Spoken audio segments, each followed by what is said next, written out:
Asnières-sur-Vègre, une petite cité de caractère avec son lot de monuments classés aux monuments historiques.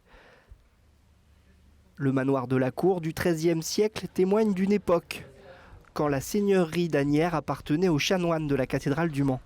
Les manoirs, en fait, il y en a certains qui ont traversé les siècles. Le souci, en fait, c'est que ces manoirs ont souvent été profondément transformés. Donc ce manoir a été un petit peu transformé, mais ces transformations ne sont pas très profondes. Donc finalement, on va retrouver des énormes éléments de maçonnerie qui sont d'origine. Parmi ces éléments d'époque, la charpente, qui a permis de dater le bâtiment grâce à la dendrochronologie, qui est la datation par les arbres.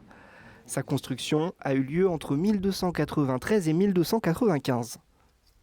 Donc c'est un bâtiment qui va avoir plusieurs fonctions, d'une fonction agricole comme la grange limière avec 2 grands celliers au rez-de-chaussée et une fonction plus seigneuriale à l'étage avec la grande salle des plaies dans laquelle nous nous trouvons, qui est une salle de pouvoir et d'apparat. Plusieurs visites sont proposées tout au long du week-end pour les journées du patrimoine.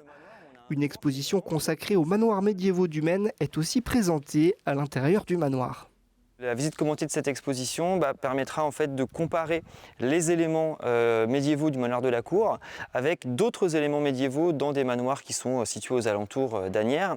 Et on finira la visite par un petit tour dans le village d'Asnières, puisqu'on a un village médiéval à Asnières. C'est pas un terme galvaudé, pour le coup, il y a plusieurs maisons qui ont été datées, notamment par la dendrochronologie. Donc on sait que ces maisons sont médiévales et on va retrouver des formes qui sont très proches et qui sont inspirées de celles du manoir de la Cour. Chaque année, entre 6 000 et 7 000 visiteurs se pressent au manoir de la Cour. Les visites lors des journées du patrimoine sont totalement gratuites.